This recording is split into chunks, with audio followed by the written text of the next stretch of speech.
Good afternoon, ladies and gentlemen. I'm Simone Edwards, Masters of Arts student with the University of the West Indies, and I am honored to present to you my perspectives on the racialized and class systems in the complex Jamaican society. I've provided for you a short handout with my notes and a reference list attached. As I began to prepare for this presentation, I reflected on the motivations for my interest in this salient topic, which admittedly some may view as irrelevant to a majority Afro-Caribbean country like Jamaica. I realized that my life has been a series of racially influenced circumstances stemming from my earliest recollections.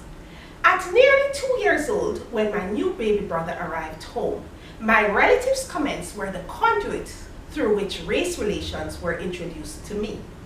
They made reference to my older sister being the darkest and thus the ugliest of all 3 children, but my brother, the fairest, was also the cutest of all 3.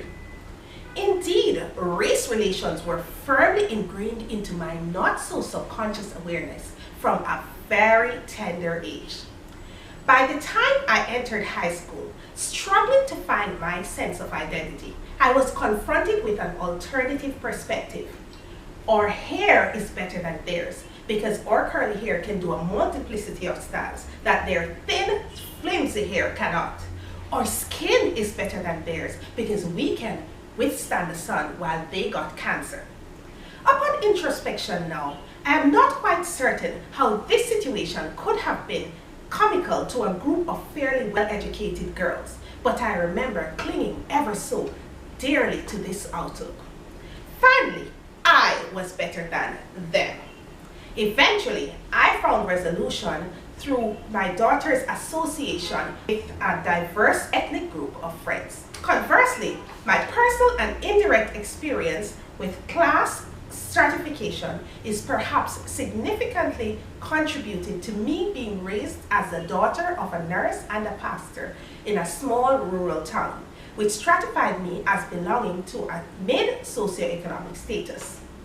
Demerck suggests that the Caribbean color class hierarchy is a historical legacy of a social pyramid where whites are at the top, the colored class are in the middle, and the dark-skinned masses are at the bottom. This is epitomized by the popular Caribbean expression, if you're white, you're all right. If you're brown, stick around. If you're black, step back. Likewise, Carriasoff, in his elucidation of Jamaican identity, sees race as the prism through which class is viewed. Moreover, Demerck describes Jamaica as truncated, having lost its white residents. Also as a plural stratified society with a black majority and a mulatto elite, where the mulatto power is a result of decolonization. Demerck views race as central to the Jamaican culture. This certainly aids in explaining the popularity of using chemicals to bleach one's skin so as to achieve a lighter hue. Moreover, Campbell insists that Jamaica has staggered its way into constitutional independence from colonialism under the pretense of the motto, out of many one people, but he laments that racial harmony in Jamaica is indeed a myth. Clearly, in unequal societies, there are dividing lines. In Jamaica, the creation of a group of subjugated individuals takes the form of race. In essence, by constructing a mulatto supremacy and inculcating this notion from infancy, Jamaica ascribes to the terms of the racial contract that Mills describes in his 1997 book, The Racial Contract. Mills argues that one of the organizing factors in society has always been race, where the racial contract is characterized by ignorance and by cognitive dysfunction. Its importance in the Caribbean context is that race provides the basis through which a class system functions. The class system, therefore, functions within a racially divided set of groups. For instance, in Jamaica, blacks could not secure employment as flight attendants or bankers in previous times. What gave the class system its purchase is racial division, the lines through which the racial system operates effectively. Obviously, The racial system is beginning to disintegrate now, but so is the class system. However, the class system holds itself together with the narrative of race, where race is the superior element. Admittedly, it is not easy to distinguish race from class. However, on balance, classism is inevitably meted out by racism. There are three main worldviews in relation to the supremacy of race and class that I would like to share with you. They are the equivalence of both social constructs, the supremacy of class over race, and class as subsidiary to race. Firstly, the term racial classism in and of itself speaks to uniformity between the two social constructs.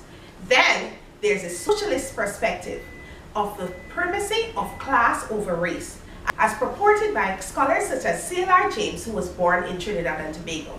Despite James's indelible contribution to Black thought, Martin suggests that James focuses on Marxism almost entirely at the detriment of addressing Pan-African philosophies. Martin comments, and I quote, "As a Marxist, quite naturally, James had very little difficulty making up his mind on the question of the ascendancy of class over race." This perspective is prevalent through James's writing. In fact, according to Martin, James believed that race is secondary to class, and while imperialism does not entirely exclude the race issue, to give race significant power in this sense is fundamentally flawed. It is evident here that James acknowledges race as a social factor, but virtually trivializes its vital significance in social and political order.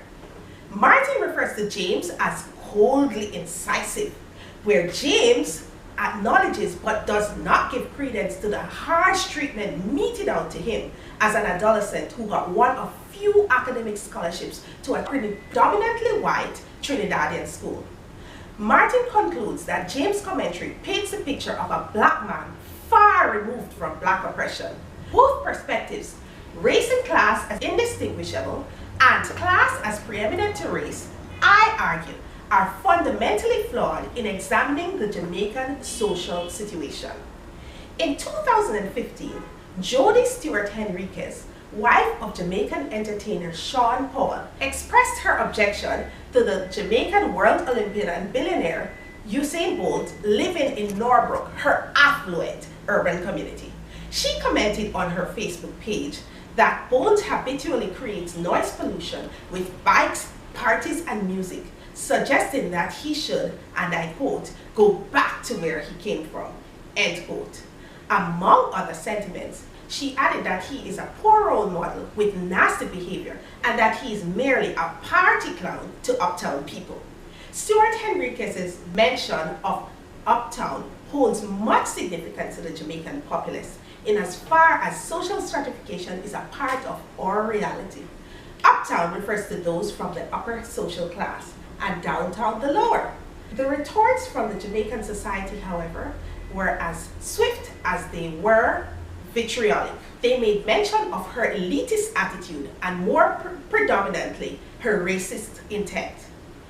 To many, go back to where you came from, nasty behavior, and clown are all representative of colonialism in reference to slaves, which ironically would have also included Stuart Henriquez had she lived during those times. One is left to wonder though, how would she have framed her comments had Bolt been white? I believe that my foregoing discussion has served to demonstrate that race has made the Jamaican class system viable. Race is indeed the society's preeminent organizing principle. Divisions around race occur because persons are needed to be subjugated, epitomized in situations such as Bolt's, where even immense wealth does not insulate an individual from socially entrenched racial remarks. The class system needs racially divided groups in order to function. Hence, although the Jamaican society is not strictly organized by a racialized system, in so much as the class system holds itself together with the narrative of race, I conclude that race is indeed the supreme constituent. Ladies and gentlemen, I thank you for your time.